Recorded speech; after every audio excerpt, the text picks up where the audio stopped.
Assalamualaikum warahmatullahi wabarakatuh. Perkenalkan, nama saya Rismawati MS, peserta BKPP 2025 dari Angkatan 2, kelas B2 dari STAI Al-Furqan Makassar.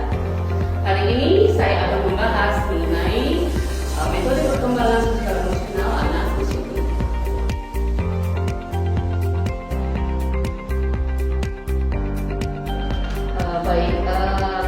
Menanamkan nilai sejak dini.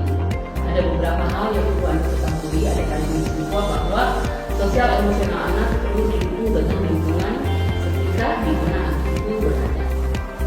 Untuk menanamkan nilai sejak dini, maka penting mengajarkan kebaikan. Dimana mengajarkan kebaikan itu anak menjadi bukan hanya menjadi sosial emosional saja pada anak, tapi membentuk karakter untuk masa depannya.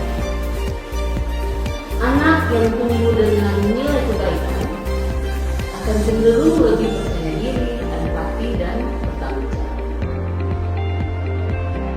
Sebaiknya kita mulai dari lingkungan.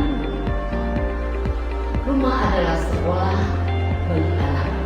Sekolah pertama bagi orang tua sebagai contoh utama yang harus menunjukkan perilaku baik setiap hari agar anak belajar dan mulai berproses. Setelah dari lingkungan sekolah, kita akan mengajarkan nilai-nilai saling menghargai, di mana yang kita harus menghargai orang lain, mulai dari keluarga hingga ke teman.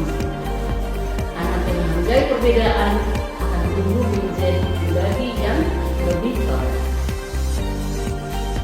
Kemudian tanamkan empati sejak dini. Apa itu empati? Empati membuat anak mampu merasakan dan memahami perasaan orang lain. Ini penting karena tidak bersikap egois dan tumbuh penuh dengan kepedulian, dan hal itu adalah perlu untuk anak usia. Selanjutnya, latih kebiasaan berbagi. Anak yang terbiasa berbagi lebih peduli pada sesama.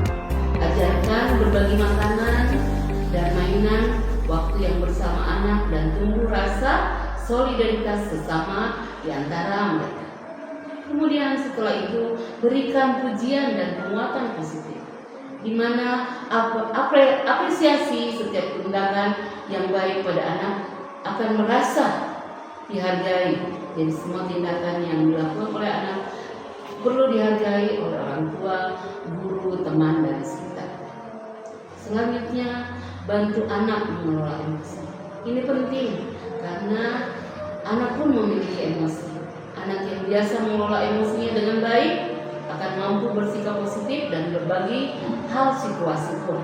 Ajarkan mereka menanamkan nilai yang menyampaikan perasaan untuk mengabadikan hal-hal yang dia rasakan. Selanjutnya, cerita dan permainan edukatif. Gunakan cerita dan permainan edukatif untuk menyampaikan pesan moral yang anak akan mudah mengingat hal-hal yang disampaikan oleh orang tua maupun guru yang ada di sekitar. Selanjutnya adalah konsistensi dan sabar.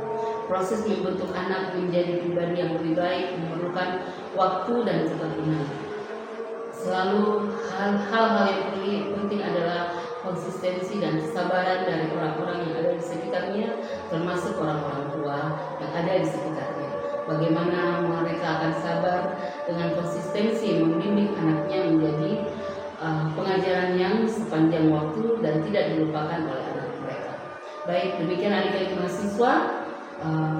Untuk kedepannya, ketika ada pembelajaran di luar sekolah, di luar kampus, maka ajarkan mereka hal-hal yang telah ibu sampaikan.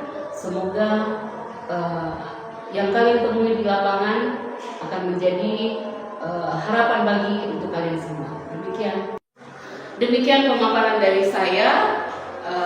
Semoga hal-hal yang saya paparkan menjadi hal baik untuk adik-adik semua. Bagaimana Anda menjabarkan di sekolah-sekolah sebagai hal-hal yang wajib anak-anak ketahui tentang emosi dan bagaimana karakter anak dalam lingkungannya. Demikian, Assalamualaikum warahmatullahi wabarakatuh.